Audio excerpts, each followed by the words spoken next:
Hello everyone, once again welcome back to my channel. ಇವತ್ತಿನ ಈ ಸೆಷನಲ್ಲಿ diploma in automobile engineering ಇದ್ರ ಬಗ್ಗೆ total ಆದ ಇನ್ಫಾರ್ಮೇಷನ್ಸನ್ನು ನಾನು ಇಲ್ಲಿ ಶೇರ್ ಮಾಡ್ತಾ ಇದ್ದೀನಿ. ನೋಡಿ, ಇದು ತುಂಬ ಲೆಂದಿ ಆದಂಥ ಟಾಪಿಕ್ ಆಗಿರೋದ್ರಿಂದ ಈ ಈ ಟಾಪಿಕನ್ನು ನಾನು ಎರಡು ಸೆಷನಲ್ಲಿ ವಿಂಗಡಿಸ್ತಾ ಇದ್ದೇನೆ.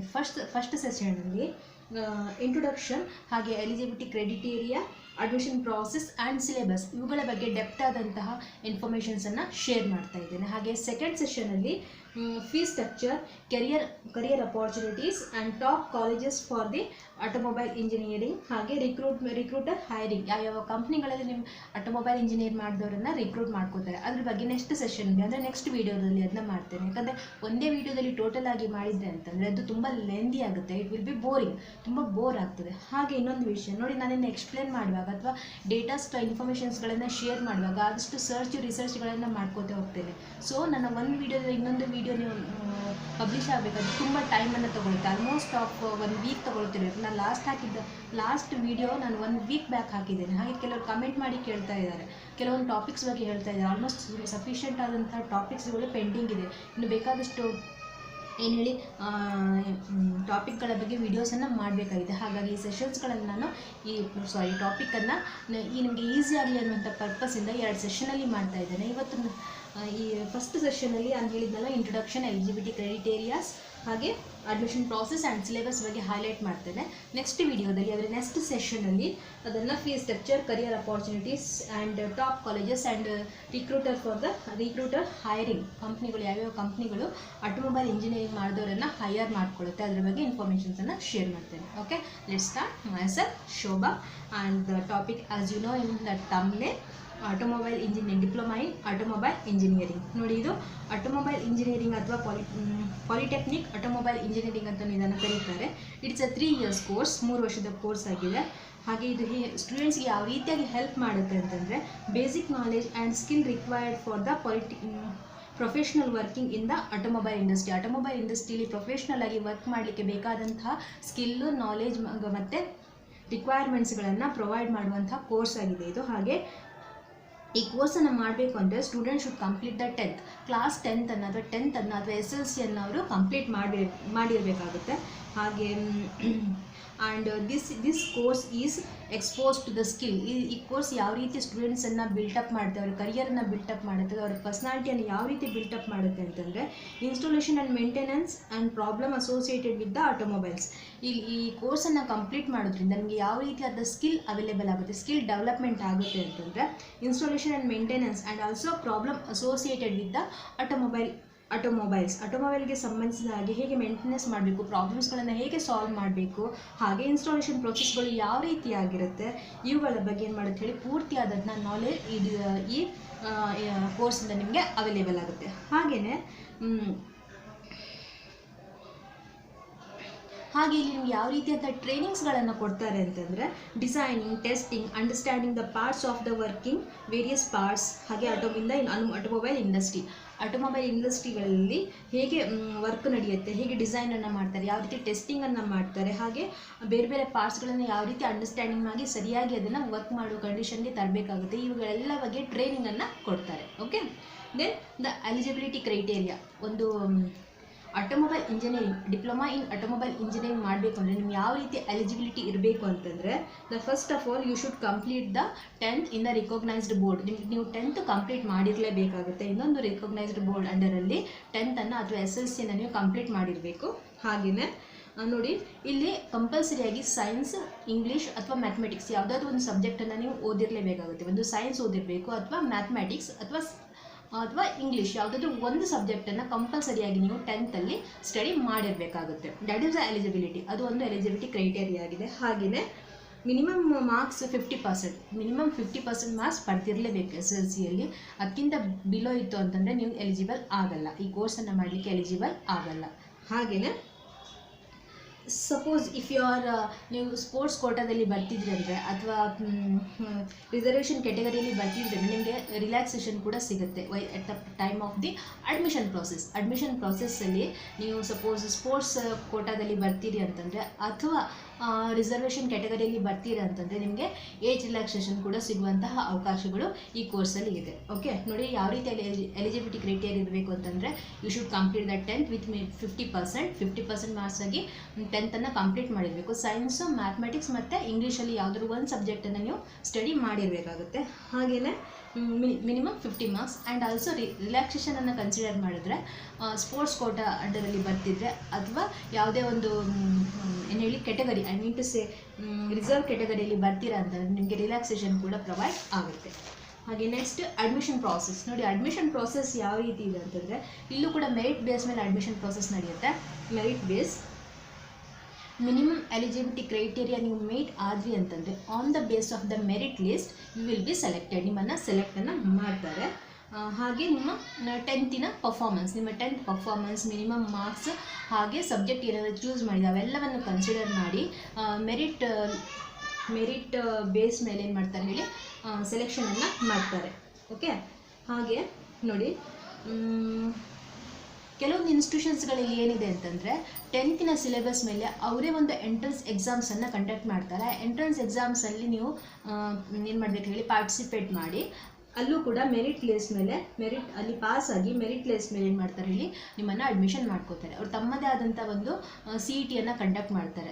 ಯಾವ ಸಿಲೆಬಸ್ ಯಾವುದಿರುತ್ತೆ ಅಂತಂದರೆ 10th ಬೇಸ್ ಮೇಲೆ ಇರುತ್ತೆ. 10th ನೀವೇನು ಸ್ಟಡಿ ಮಾಡಿರ್ತೀರೋ ಆ ಬೇಸ್ ಮೇಲೆ CET ಕಂಡಕ್ಟ್ ಮಾಡಿ, ಎಕ್ಸಾಮಿನೇಷನ್ ಕಂಡಕ್ಟ್ ಮಾಡಿ, ಅಲ್ಲಿ ನಿಮ್ಮ ಮಾರ್ಕ್ಸ್ ಯಾವ ರೀತಿ ಬಂದಿರುತ್ತೋ ಆ ಬೇಸ್ ಮೇಲೆ ಏನು ಮಾಡ್ತಾರೆ ಹೇಳಿ ಅಡ್ಮಿಷನನ್ನು ಮಾಡ್ಕೊಳ್ತಾರೆ.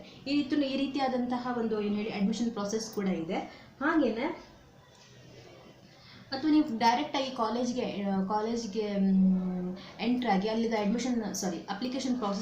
ಅಪ್ಲಿಕೇಶನ್ನ ತೊಗೊಂಡು ಫಿಲಪ್ ಮಾಡಿ ಅವರಿಗೆ ಪ್ರೊವೈಡ್ ಮಾಡೋದ್ರ ಮೂಲಕ ನೀವೇನು ಮಾಡ್ಬೋದು ಹೇಳಿ ಅಡ್ಮಿಷನನ್ನು ತೊಗೋಬೋದು. ಇಲ್ಲೂ ಕೂಡ ಅವರು ಮೆರಿಟ್ ಲಿಸ್ಟ್ ಮೇಲೆ ಏನು ಮಾಡ್ತಾರೆ ಹೇಳಿ ನಿಮ್ಮನ್ನು ಅಡ್ಮಿಷನ್ ಮಾಡ್ಕೋತಾರೆ. ಈ ರೀತಿ 3 ರೀತಿಯಾದ ಪ್ರೊಸೆಸ್ ಇದೆ. First of all 10th base ಮೇಲೆ, ಅಂದರೆ ನೀವು ಯಾವ ರೀತಿ ಇಲ್ಲಿ 10th ಪರ್ಫಾರ್ಮೆನ್ಸ್ ಇದೆಯಲ್ಲ ಆ ಬೇಸ್ ಮೇಲೆ ಏನು ಮಾಡ್ತಾರೆ ಹೇಳಿ ಅಡ್ಮಿಷನ್ನ ತೊಗೊಳ್ತಾರೆ. ಎಲಿಜಿಬಿಲಿಟಿ ಕ್ರೈಟೇರಿಯಾ ಹೇಗಿದೆ, 10th ಮಾರ್ಕ್ಸ್ ಹೇಗಿದೆ, ಮಿನಿಮಮ್ ಮಾರ್ಕ್ಸ್ ಎಷ್ಟು ಬಿದ್ದಿದೆ, ಹಾಗೆ ಮಾಡಿ ಅದರ ಮೆರಿಟ್ ಲಿಸ್ಟನ್ನು ತೊಗೊಂಡು ಅಡ್ಮಿಷನನ್ನು ಮಾಡ್ಕೋತಾರೆ. ಸೆಕೆಂಡ್ ಪ್ರೊಸೆಸ್ಸಲ್ಲಿ ಕೆಲವೊಂದು ಇನ್ಸ್ಟಿಟ್ಯೂಷನ್ಗಳು ತಮ್ಮದೇ ಆದಂಥ CET ಕಂಡಕ್ಟ್ ಮಾಡ್ತಾರೆ on the base of the SLC syllabus ಮೇಲೆ CET ಕಂಡಕ್ಟ್ ಮಾಡಿ ಆಮೇಲೆ ಯಾವ ರೀತಿ ನೀವು ಮಾರ್ಕ್ಸ್ ತೊಗೋತೀರೋ ಆ ಬೇಸ್ ಮೇಲೆ ನಿಮ್ಮನ್ನು ಅಡ್ಮಿಷನನ್ನು ಮಾಡ್ಕೋತಾರೆ. ಥರ್ಡ್ ಕೇಸಲ್ಲಿ ಡೈರೆಕ್ಟಾಗಿ ನೀವು ಇನ್ಸ್ಟಿಟ್ಯೂಷನ್ಗೆ ಅಪ್ರೋಚ್ ಆಗಿ ಅಲ್ಲಿ ಅಪ್ಲಿಕೇಶನ್ ತೊಗೊಂಡು ಫಿಲಪ್ಪನ್ನು ಮಾಡಿ ಅಲ್ಲೂ ಕೂಡ ಮಾರ್ಕ್ಸ್ ಯಾವ ರೀತಿ ನಿಮ್ಮ ಪ್ರೀವಿಯಸ್ ಅಕಾಡೆಮಿಕ್ ಇಯರ್ನ ಮಾರ್ಕ್ಸ್ ಹೇಗಿದೆ ನೋಡಿ ಆ ಬೇಸ್ ಮೇಲೆ ನಿಮ್ಮನ್ನು ಅಡ್ಮಿಷನನ್ನು ಪಡ್ಕೋತಾರೆ. ಈ ರೀತಿಯಾದಂತಹ ಪ್ರಾಸೆಸ್ ಈ ಕೋರ್ಸಲ್ಲಿ ಇದೆ. ಹಾಗೆ ನೋಡಿ ಸಿಲೆಬಸ್ಸನ್ನು ಕನ್ಸಿಡರ್ ಮಾಡಿದ್ರೆ ನಾನು ಇಲ್ಲಿ 3 ಇಯರ್ಸ್ನ ಕೋರ್ಸ್ ಆಗಿದೆ. ಇಲ್ಲಿ ಪ್ರತಿ ವರ್ಷಕ್ಕೂ ಕೂಡ ನೀವು 2 ಸೆಮಿಸ್ಟರ್ನ ಬರೀಬೇಕಾಗುತ್ತೆ. ಅಂದರೆ ಟೋಟಲ್ ಕೋರ್ಸ್ ಕಂಪ್ಲೀಟ್ ಆಗುತ್ತೆ ಅಂತ ನೀವು 6 ಸೆಮಿಸ್ಟರ್ಸನ್ನು ಅಪ್ರೋಚ್ ಆಗಬೇಕಾಗುತ್ತೆ. ನೋಡಿ ನಾನು ಇಲ್ಲಿ ಸಿಲೆಬಸ್ಸನ್ನು ಒಮ್ಮೆ ಡಿಕ್ಟೇಟ್ ಮಾಡ್ತೇನೆ. ಇಟ್ಸ್ ವೆರಿ ತುಂಬ ಲೆಂದಿ ಆಗಿದೆ. ಸಬ್ಜೆಕ್ಟ್ಸ್ಗಳನ್ನು ನಾನು ಹೈಲೈಟ್ ಮಾಡ್ಕೊಳ್ತಾ ಹೋಗ್ತೇನೆ. ಇಲ್ಲಿ ಸೆಮಿಸ್ಟರ್ ಟು ಸೆಮಿಸ್ಟರ್ 1 by 1 ಹೇಳ್ತಾ ಹೋಗ್ತೇನೆ. ನೋಡಿ ಫಸ್ಟ್ ಸೆಮಿಸ್ಟ್ರಲ್ಲಿ applied physics part 1, then applied chemistry part 1, applied mathematics part 1, basis of information technology, engineering and drawings, English communication skill, workshop and lab. ಈ ರೀತಿಯಾದಂಥ ಸಬ್ಜೆಕ್ಟ್ಸ್ಗಳು ಫಸ್ಟ್ ಸೆಮಿಸ್ಟರ್ ಇದೆ.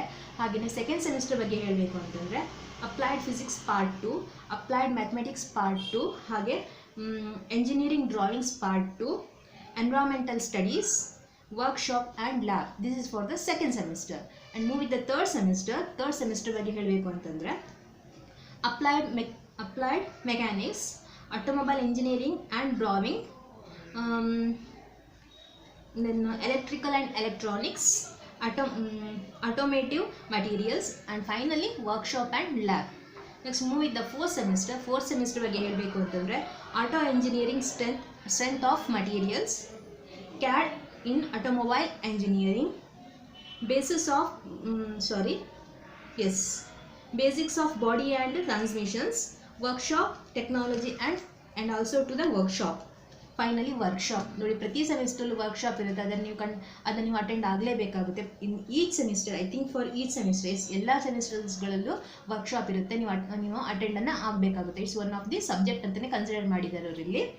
Next move with the fifth semester ಬಗ್ಗೆ ಹೇಳಬೇಕು ಅಂತಂದರೆ auto electrical and electronic equipment, auto engineering part 2, auto repair maintenance, basis of management, basis of design, and finally a project. ನೋಡಿ fifth ಸೆಮಿಸ್ಟರಲ್ಲಿ ನೀವು ಪ್ರಾಜೆಕ್ಟನ್ನು ಕಂಪ್ಲೀಟ್ ಮಾಡಬೇಕು. I mean to say final ಇಯರಲ್ಲಿ, third ಇಯರಲ್ಲಿ ನೀವು 2 ಸೆಮಿಸ್ಟ್ರಲ್ಲಿ ಒಂದೊಂದು ಪ್ರಾಜೆಕ್ಟನ್ನು ಕಂಪ್ಲೀಟ್ ಮಾಡಬೇಕಾಗುತ್ತೆ. Be careful for the final year. Final ಇಯರಲ್ಲಿ you should complete the one project.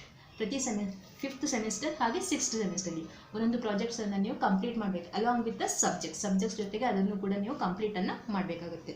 Finally to the six semester, last semesters, auto repair maintenance part 2, ಹಾಗೆ vehicle and transportation management, elective subject. ನೋಡಿ ಇಲ್ಲಿ ಬೇರೆ ಡಿಪಾರ್ಟ್ಮೆಂಟಿನ ಒಂದು ಸಬ್ಜೆಕ್ಟನ್ನು ನೀವು choose ಮಾಡಬೇಕಾಗುತ್ತೆ. ಅದನ್ನು elective subject ಅಂತ ಹೇಳ್ತಾರೆ.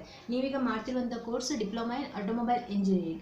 ಬೇರೆ ಡಿಪ್ಲೊಮಾದ ಒಂದು ಸಬ್ಜೆಕ್ಟನ್ನು ನೀವು ಚೂಸ್ ಮಾಡಬೇಕಾಗುತ್ತೆ. ಅದಕ್ಕೆ ಬೇರೆ ಲೆಕ್ಚರ್ಸ್ ನಿಮ್ಗೆ ಏನು ಮಾಡ್ತಾರೆ ಹೇಳಿ ಅದನ್ನು ಬಂದು ಕಲಿಸ್ತಾರೆ, ಟೀಚ್ ಮಾಡ್ತಾರೆ. ಸೊ ಸೆವೆರಲ್ ಸಬ್ಜೆಕ್ಟನ್ನು ನಿಮಗೆ ಪ್ರೊವೈಡ್ ಮಾಡ್ತಾರೆ. You should select any one, ಯಾವುದೋ ಒಂದು ಸಬ್ಜೆಕ್ಟನ್ನು ಚೂಸ್ ಮಾಡಿ ನಿಮ್ಮ ಈ ಕೋರ್ಸಿನ ಜೊತೆಗೆ ಆ ಸಬ್ಜೆಕ್ಟನ್ನು ಕೂಡ ನೀವು ಸ್ಟಡಿ ಮಾಡಬೇಕಾಗುತ್ತೆ. ಅದನ್ನು ಎಲೆಕ್ಟಿವ್ ಸಬ್ಜೆಕ್ಟ್ ಅಂತ ಹೇಳ್ತಾರೆ. ಓಕೆ, ಇದು ಎಲ್ಲ ಕೋರ್ಸಿಗೂ ಇದೆ, ನಿಮಗೆ ಡಿಪ್ಲೊಮಾದವರಿಗೆ ಅಂತಲ್ಲ, ಎಲ್ಲ ಕೋರ್ಸ್ಗಳಲ್ಲೂ ಎಲೆಕ್ಟಿವ್ ಸಬ್ಜೆಕ್ಟ್ ಇದೆ. Okay, next is tractor and heavy machines. Next is general and entrepreneurship skill, general and entrepreneurship skill. Finally a project, ಒಂದು ಪ್ರಾಜೆಕ್ಟನ್ನು ಕಂಪ್ಲೀಟ್ ಮಾಡಬೇಕಾಗುತ್ತೆ. ನೋಡಿ this is all about the syllabus from first semester to the six semester. That is for the 3 years course. 3 yearsಲ್ಲಿ ಸಬ್ಜೆಕ್ಟ್ಸನ್ನು ನೀವು ಓದಿ complete ಮಾಡಬೇಕಾಗಿರುತ್ತೆ. ನೋಡಿ ಆಲ್ಮೋಸ್ಟ್ ನಾನು ಇಲ್ಲಿ ಅಡ್ಮಿಷನ್ ಪ್ರಾಸೆಸ್, ಸಿಲೆಬಸ್, ಹಾಗೆ ಎಲಿಜಿಬಿಲಿಟಿ ಕ್ರೈಟೇರಿಯಾ, ಹಾಗೆ ಆಟೋಮೊಬೈಲ್ ಇಂಜಿನಿಯರಿಂಗ್ಲಿ ಏನಿದೆ ಅದನ್ನು ಇಲ್ಲಿ ಕವರ್ ಮಾಡಿದ್ದೇನೆ.